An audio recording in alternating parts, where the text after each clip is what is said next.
Are you feeling run down? And what about your energy levels? Well, if you're feeling tired all the time, a full night's sleep may not be enough. There are lots of diseases out there which cause chronic fatigue, but when all those other diagnoses are unexplainable and they can't find a cause, chronic fatigue syndrome may be the answer.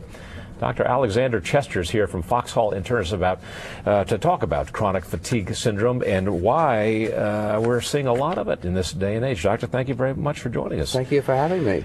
We were talking during the break. Is this a disease or a diagnosis that is sort of a default diagnosis when all other potential diseases are ruled out? You're left with chronic fatigue syndrome?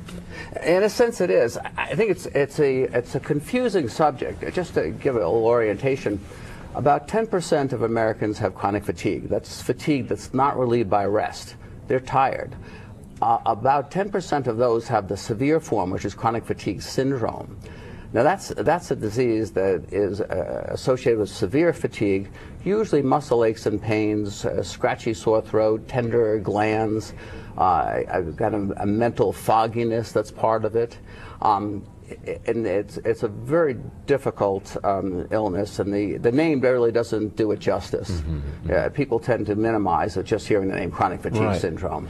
Well, I remember in the early days when we first started hearing of the diagnosis of chronic fatigue syndrome, there were some doctors out there and some experts who were saying, this doesn't exist. This is a disease which does not exist. And people who were claiming to be suffering from it were just infuriated or that the people were not acknowledging it. It was a disacknowledgement of what they were feeling. Has that changed now that there is this diagnosis and it is considered to be a legitimate syndrome?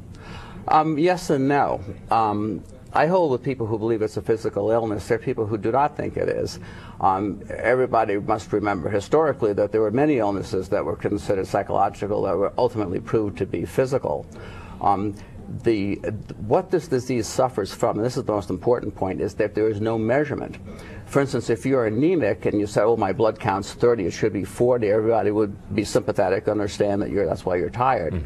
There's no particular measurement that you can point to say, this is why I'm fatigued.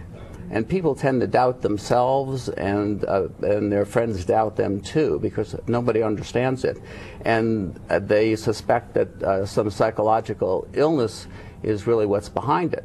What is confusing, though, is that certainly someone who is terribly fatigued does often become depressed, and understandably so. I mean, it's a difficult cross to bear. There are various ways you can wind up with chronic fatigue. It comes after illnesses. The most typical story is you hear someone who's had an upper respiratory illness, like a cold, sinusitis, cough. It just never gets better. Many of these people have been very highly functional, power types, young 20s, 30s, often young women, and suddenly they get hit by an illness that it just doesn't seem to make sense from a psychological point of view. So it's just extreme fatigue, not only physical fatigue, but it can be a mental fatigue as well. Mental fatigue as well, and bodily aches and pains. And it's seen in 1 to 4 million Americans, but it is incapacitating for some. The most important thing is to search for causes that might be treatable. So in other words, we want to make sure that there is nothing like anemia or nothing like a low thyroid condition. My own particular interest is that sinusitis often causes a great deal of fatigue. Interesting. And a lot of people often start this illness with an illness that is very similar to sinusitis. So you want to make sure that there's nothing treatable that can resolve the fatigue and get the person back to good health. So we don't know of any cause. Is there a cure or at least a treatment? It's important to push on. I mean, if I had to give advice to someone, I'd say push on. Graduated exercises, exercising more each day, getting up to a reasonable amount. Most people with this illness find that too much exercise really exhausts them. But if you start with a graduated program, that could be very helpful. So I encourage people to exercise. That'd be one thing. If there is depression, an antidepressant can be a help. Not to say the illness is caused by depression, but depression can be caused by the illness.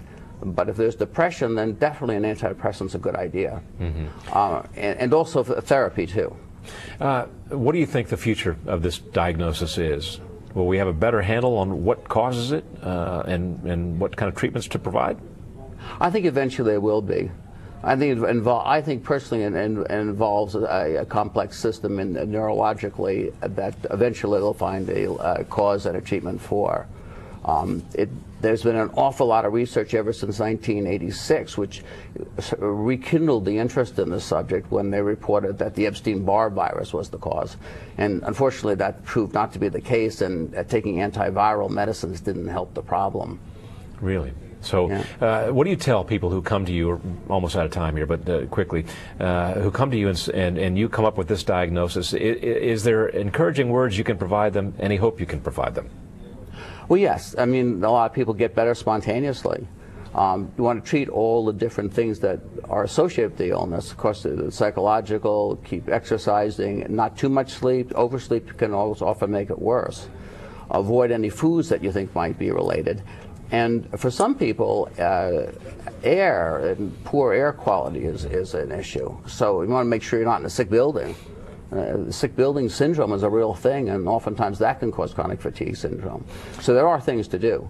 Dr. Alexander Chester from Foxhall Internists, thank you so much for your insight, and we hope that next time we have you back, there'll be some progress made with the treatment of this disease. Thank you.